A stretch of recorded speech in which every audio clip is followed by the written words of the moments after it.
Bon, c'est bon, là, tu vas pas nous ressasser ton histoire encore une fois. Mais t'es encore bloqué là-dessus? Ça fait combien de temps, franchement, que tu rumines ce truc? Ça a pas d'importance, c'est bon. Passe à autre chose. Ces phrases-là, on vous les a déjà dites? Ça vous arrive de penser à une chose qui vous turlupine au point d'y penser dès le réveil? D'être incapable de mettre la radio ou un truc à écouter parce que vous avez besoin de penser? De devoir vous isoler pour continuer à y penser? D'y penser sous la douche, en marchant, en mangeant, en vous endormant, voire durant vos insomnies, évidemment, sinon c'est pas drôle. Ça peut être un truc comme un échange de messages avec la voisine, un mail que vous avez envoyé ou reçu dans l'association d- dont vous faites partie, un truc qui s'est passé au boulot. Ça peut être aussi un truc que vous voulez finir, comme réussir à prendre tel rendez-vous ou aboutir et terminer tel dossier, rédiger tel message. Vous avez l'impression que les autres passent d'un dossier mental à l'autre sans trop de difficultés, alors que vous, ce dossier-là, il occupe tout votre espace mental et vous n'arrivez pas à passer à autre chose tant que vous n'avez pas fini de le traiter. Votre entourage ne comprend pas et vous enjoint à passer à autre chose. Arrêtez de rester coincé sur ce truc-là, lâchez prise et revenir plus tard. Laissez faire, ça se résoudra tout seul. Bref, on vous laisse entendre que c'est vous le problème, que c'est votre fonctionnement qui est problématique et qu'il va falloir vous entraîner à fonctionner autrement parce que franchement, vous êtes un peu lourd, vous n'arrivez pas à passer à autre chose, vous êtes vraiment trop focalisé sur des petites choses. Et si c'était pas ça? Aujourd'hui, on va explorer différents modèles et des clés de lecture pour comprendre pourquoi c'est si dur de passer à autre chose quand on est autiste.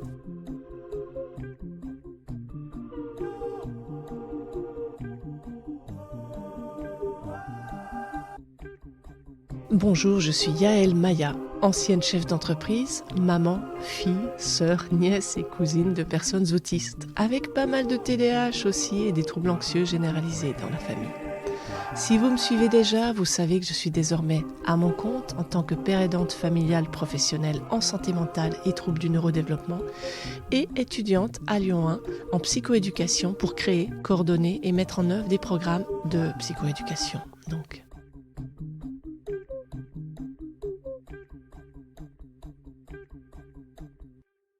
on va essayer de voir pourquoi c'est si dur de passer à autre chose quand on est autiste, en abordant les choses sous l'angle de la rumination type boarding, la prévisibilité, la correction impérieuse, les modèles, le narcissisme, les fonctions exécutives. Et puis un petit bonus pour la fin, avant la conclusion. Allez, c'est parti pour la rumination type boarding. La rumination, je vais vous citer un passage de l'excellent dossier du CN2R sur le psychotraumatisme complexe et l'autisme. Chez certaines personnes autistes, on observe une tendance marquée à ruminer de façon répétitive des événements vécus comme menaçants, injustes ou déstabilisants, en particulier lorsqu'ils impliquent des interactions sociales. Cette forme de rumination, dite brooding, se caractérise par un ressassement passif et autoréféré qui s'installe dans la durée sans déboucher sur une mise à distance ou une compréhension émotionnelle. Il ne s'agit pas d'un phénomène spécifique au TSA, la rumination de ce type est bien documentée dans les troubles anxieux et dans les troubles dépressifs, où elle constitue un facteur de risque connu d'installation du psychotraumatisme. Autrement dit, certaines personnes autistes, lorsqu'elles vivent les choses, qu'elles les vivent comme menaçantes, injustes ou déstabilisantes, j'insiste sur le vécu parce que ce n'est pas tant l'événement qui fait trauma, c'est la réponse à l'événement qui fait trauma. Ça signifie que oui, des choses qui semblent peu importantes ou impactantes à d'autres personnes peuvent potentiellement profondément marquer la personne autiste. Donc certaines personnes autistes, lorsqu'elles vivent quelque chose qui les impacte, quelque chose qu'elles vivent comme menaçant, injuste ou déstabilisant, peuvent ressasser, ruminer sans le vouloir, sans capacité de contrôle, et ressasser, ruminer tout ce qui leur est arrivé avec une très grande difficulté à se mettre à distance des événements. En clair, lorsqu'un enfant autiste continue à pleurer, à être en colère, ou il tourne en boucle mentalement parce qu'il n'a pas eu son tour de manège, ou parce qu'un peu de glace a taché son doudou, ce n'est ni un caprice, ni du cinéma. Il a été impacté par les événements, son cerveau ne sait pas prendre de la distance, c'est fonctionnel. Essayer de le distraire ou de lui dire qu'il est bien capricieux, c'est complètement contre-productif. Lui donner un espace et un temps, donc un espace-temps pour comprendre ce qui a provoqué son état, pour digérer, pour décoder avec lui, chercher à comprendre sur quoi il bloque, écouter sans jugement, pourquoi c'est bloquant et pourquoi c'est douloureux pour lui. Ça, en revanche, ça peut lui permettre petit à petit, de classer les informations et à son rythme, qui peut être très long, son rythme peut être vraiment lent, il pourra passer à autre chose. Dans ce dossier du CN2R que je vous mets en lien, on lit aussi cette information très pertinente. Ce type de rumination crée une boucle mentale dans laquelle la personne revient sans cesse sur ce qui lui est arrivé, sur ce qu'elle aurait pu faire sans parvenir à s'en dégager. Avant d'ajouter que la rumination et l'attention portée aux détails, combinées à une faible flexibilité mentale, rendent le passage à autre chose difficile. Le risque, c'est de rester figé dans l'événement sans réussir à l'intégrer. C'est un risque, oui, d'y être figé et pour un bon moment. Et il y a non-intentionnalité. C'est fondamental de souligner la non-intentionnalité. C'est pas fait exprès. La personne autiste qui bloque et rumine sur un sujet douloureux pour elle ne le fait pas exprès. La rumination, l'attention portée aux détails des autistes, l'adaptation constante à un environnement inadapté sensoriellement, cognitivement et socialement des autistes, la faible flexibilité mentale des autistes, oui, ça rend le passage à autre chose très difficile. Passons maintenant à la prévisibilité. Oui, les autistes ont besoin de prévisibilité. Pourquoi ? Parce qu'à la base, un autiste a un cerveau qui capte une quantité de données sans filtre et sans tri. Il va capter ces données par les sens et par la cognition. Le cerveau emmagasine des tonnes et des tonnes de données. Ce qui le met très vite, le cerveau et la personne, en surcharge. D'autant plus que ces données, autre spécificité autistique, il va les traiter d'une façon différente d'un cerveau non autiste. Et il va là aussi les traiter au départ sans filtre, sans discrimination, comme si toutes les données, toutes les informations avaient exactement le même poids, la même valeur, prêtant d'ailleurs une immense attention et donnant beaucoup d'importance aux détails puisque tout a la même importance. Ce qui est très utile quand on est ingénieur du son, quand on fait du montage vidéo, quand on est contrôleur des impôts ou quand on est comptable. Ça va apporter une très très grande richesse, de belles compétences dans de très nombreux domaines professionnels. Mais voilà, dans un monde qui fourmille de stimulations sensorielles, les sons, les odeurs, les contacts physiques, encore que, merci au moins pour ça le Covid, la bise n'est plus à la mode. Les goûts, les sensations corporelles. Donc ça pour les sensations sensorielles. Un monde qui fourmille aussi d'infos cognitives, presque non-stop. La sensorialité plus le traitement des infos différents des autistes mène très souvent au besoin de contrôle que souvent on reproche aux autistes, qui est en réalité une conséquence de la sensorialité et du traitement des infos différents.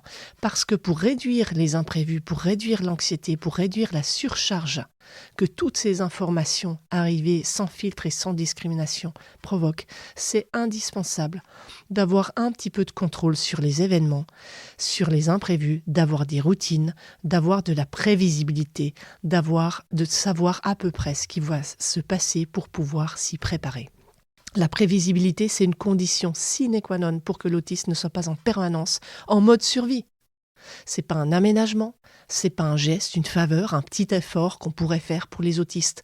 La prévisibilité, c'est indispensable, c'est pas négociable. Et donc ça m'amène aux imprévus. Les imprévus, c'est une somme colossale de micro-violences qui arrivent d'un coup, une somme colossale de données à gérer. Alors non, passez à autre chose. s'adapter à un imprévu, retrouver son équilibre. Discriminer, dire ça c'est pas si grave, allez hop, telle information, telle chose, là on m'a bousculé, c'est pas un crime de lèse-majesté, c'est pas grave, je peux passer à autre chose. Non, je ne vais pas pouvoir passer à autre chose parce que dans la charge absolument phénoménale de toutes les informations qui m'arrivent en même temps, ça c'est très grave et je n'arrive plus à gérer ces informations-là. Et c'est pas possible en cas d'imprévu, en cas de surcharge, de continuer comme si presque rien ne s'était passé, comme si c'était pas si grave.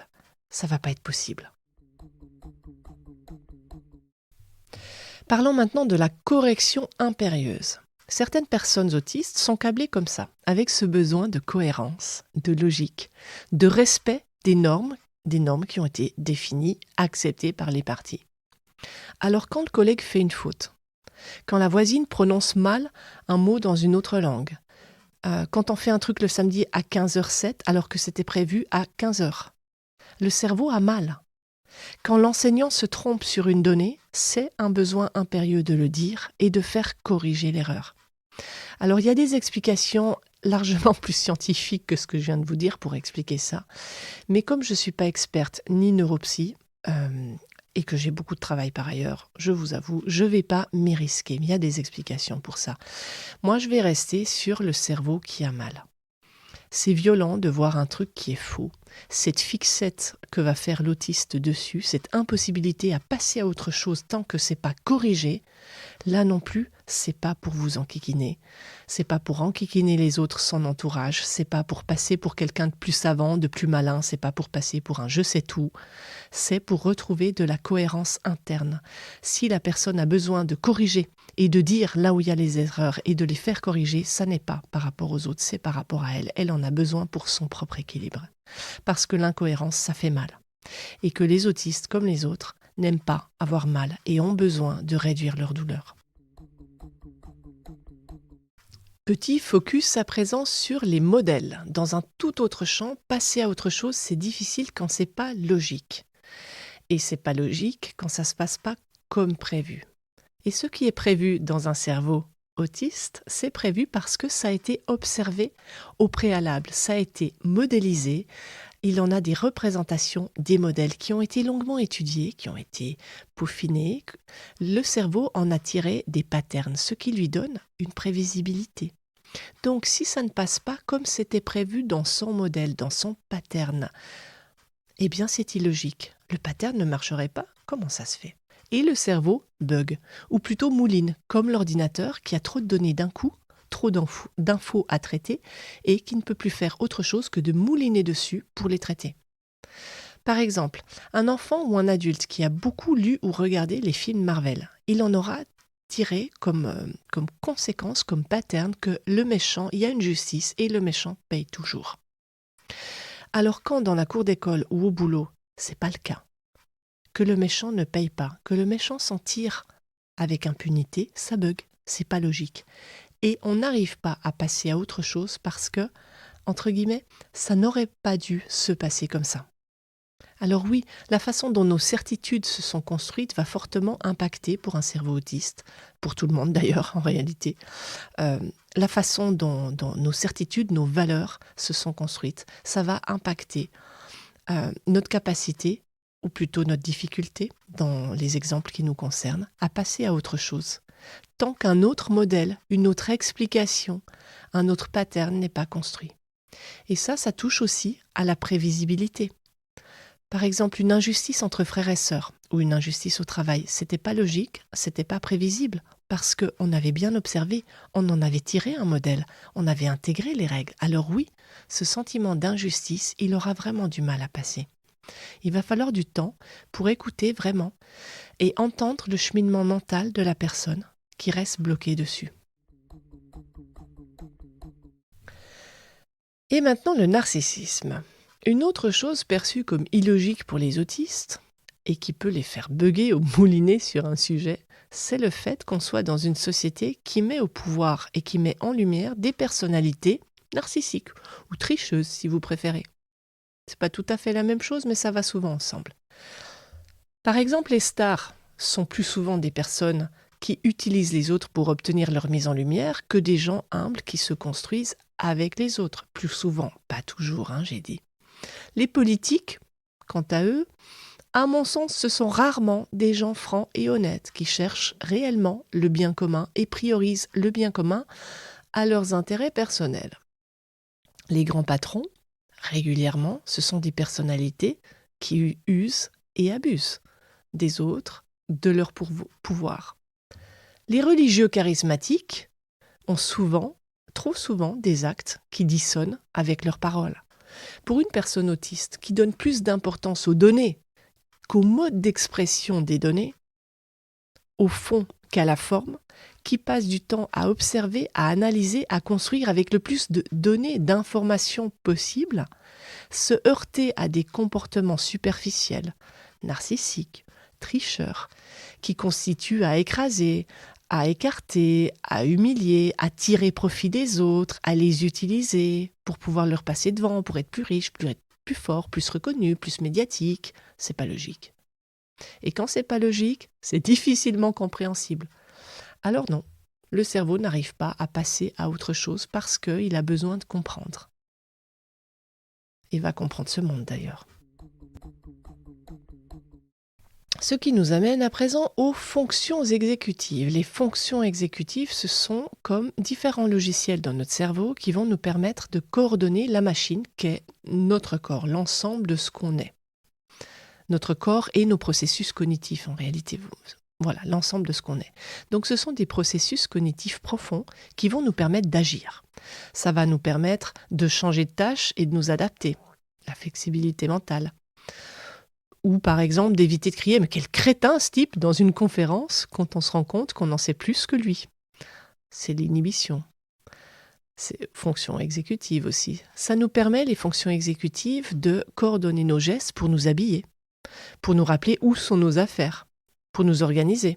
Faire notre thé en commençant par faire chauffer l'eau plutôt que de verser l'eau froide sur les feuilles de thé. Être attentif à ce qui se passe en nous et à l'extérieur. Trier, prioriser les informations. Mettre une tâche en pause et y revenir. Plein d'autres choses nécessaires et pratiques pour fonctionner. Pour comprendre le cerveau autiste, imaginons que nos têtes sont des PC, des ordinateurs.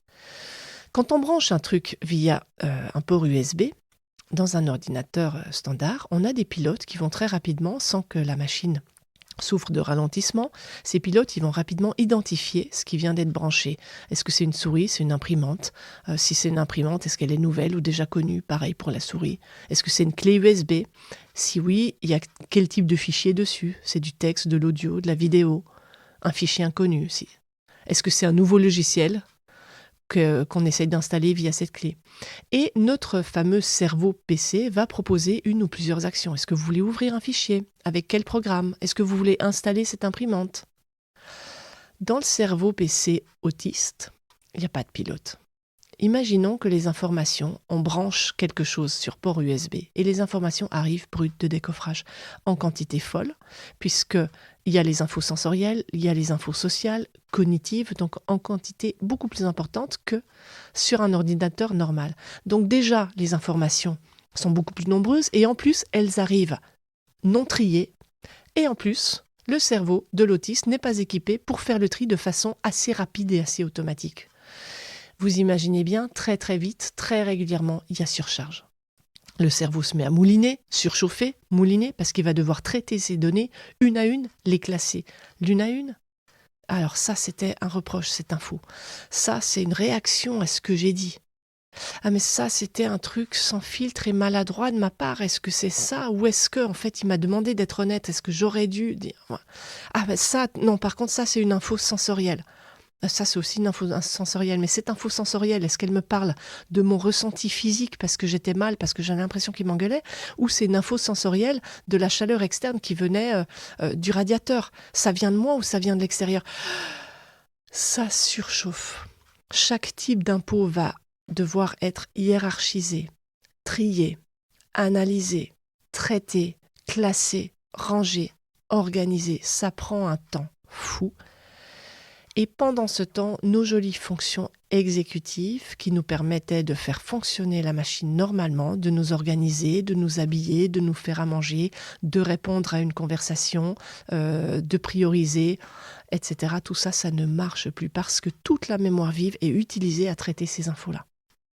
Alors de l'extérieur, ça peut donner l'impression de quelqu'un qui, par exemple, n'arrive pas à se lever le matin et à s'habiller à cause d'une broutille.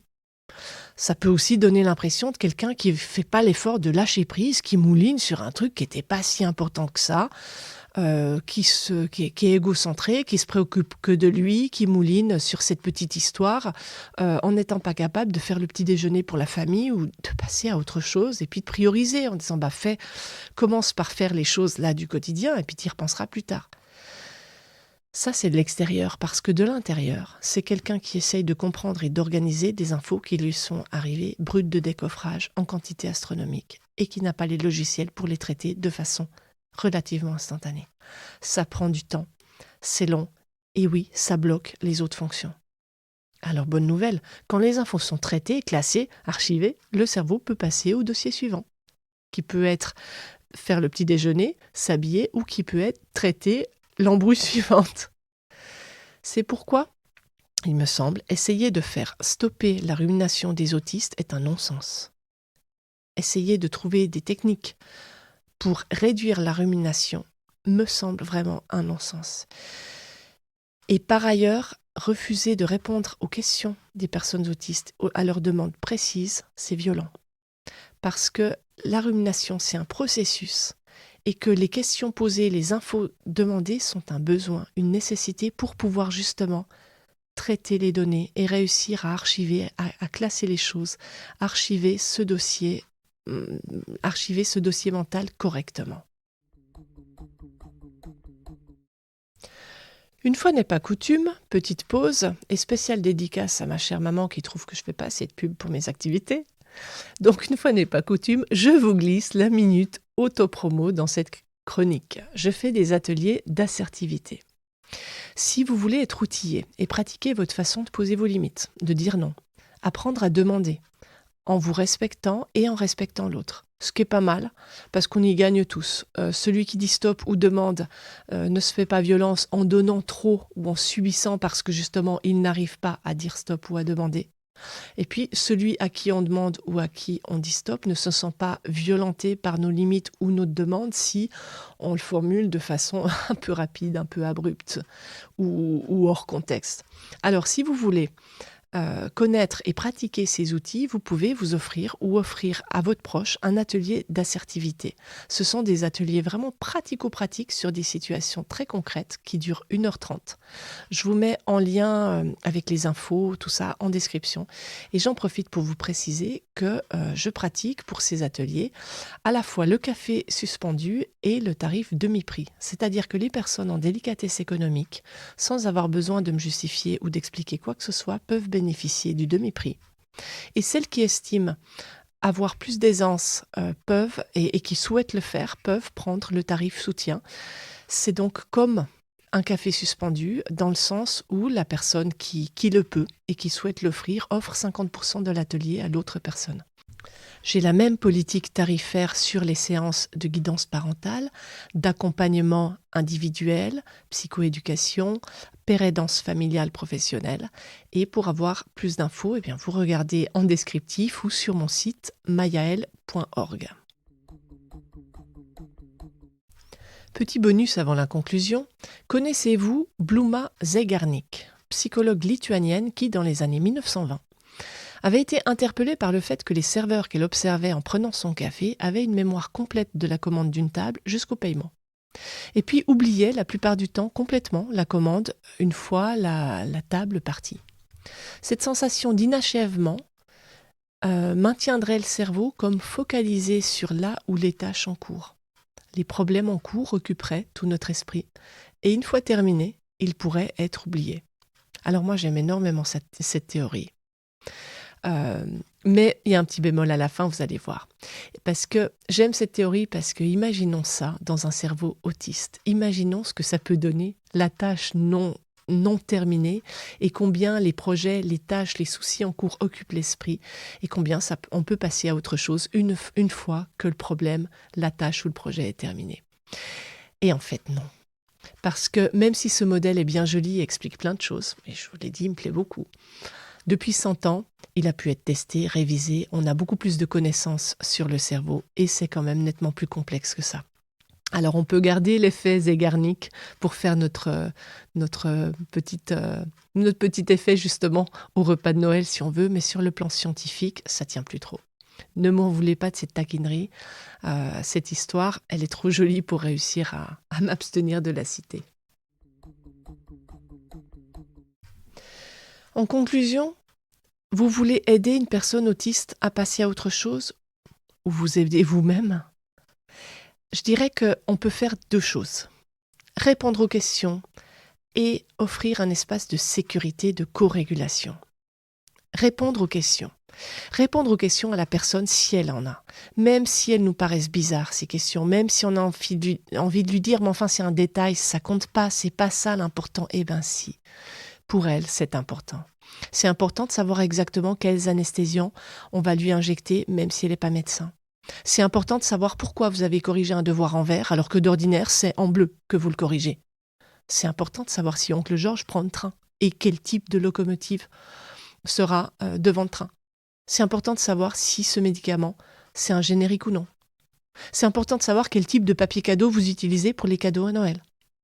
Je veux dire par là, loin de toute caricature, que si une personne autiste vous pose des questions qui vous surprennent, qui vous paraissent bien peu importantes, ça vaut le coup de prendre le temps de lui répondre. Parce que si elle nous le demande, c'est que pour elle, c'est important. Et l'écoute, la vraie, c'est aussi prendre en compte les préoccupations de l'autre, même si elles nous semblent déconnectées, superflues, bizarres, qu'on a envie de lui dire plein de choses et qu'on trouve que ces questions-là, c'est pas le plus important. Et la seconde chose, on peut offrir à la personne un espace de sécurité, un espace de co-régulation. Ça peut passer par des sourires, de la gentillesse, de la douceur. Se sentir en sécurité cognitive, sensorielle, émotionnelle. Savoir qu'on ne va pas être agressé, qu'on ne va pas être critiqué, jugé. Ça passe aussi vraiment physiquement par des mains détendues, des gestes doux, un ton de voix apaisé. Tout signe cognitif, sensoriel et corporel que l'espace dans lequel il entre, la pièce, le groupe et la personne qu'on est en face lui offre quelque chose, lui offre de la sécurité, que la personne elle est la bienvenue telle qu'elle est. L'effet peut être vraiment impressionnant parce que, 1, en répondant aux questions de la personne et 2, en lui offrant un espace de co-régulation, de sécurité, elle pourra probablement beaucoup plus vite gérer tout ce qu'elle a à gérer dans sa tête, ses émotions et son corps. Et alors oui, elle pourra passer à autre chose, à son rythme. Et cette conclusion, elle m'amène tout droit à l'annonce de l'épisode du 3 janvier prochain, parce qu'on va explorer cette question-là de la co-régulation avec un focus sur la théorie polyvagale. Et je vous dis un immense merci pour vos commentaires et vos notes sur les apps de podcast, parce que ça me touche beaucoup. Et vous le savez, c'est une façon algorithmique de contribuer à la visibilité de ce podcast. Pour l'avoir fait assez peu souvent, personnellement, le fait d'aller mettre vraiment un commentaire sur Spotify ou sur Apple Podcast, je sais combien c'est énergivore de prendre le temps d'écrire une évaluation. Alors, un grand merci tout spécial pour vos retours et un immense merci à ceux qui prennent ou qui ont pris le temps de formuler un avis et puis des avis super chouettes. Donc, vraiment, vous êtes super. Merci. Et en attendant le 3 janvier pour le prochain épisode de ce podcast, je vous envoie des câlins virtuels, bien sûr.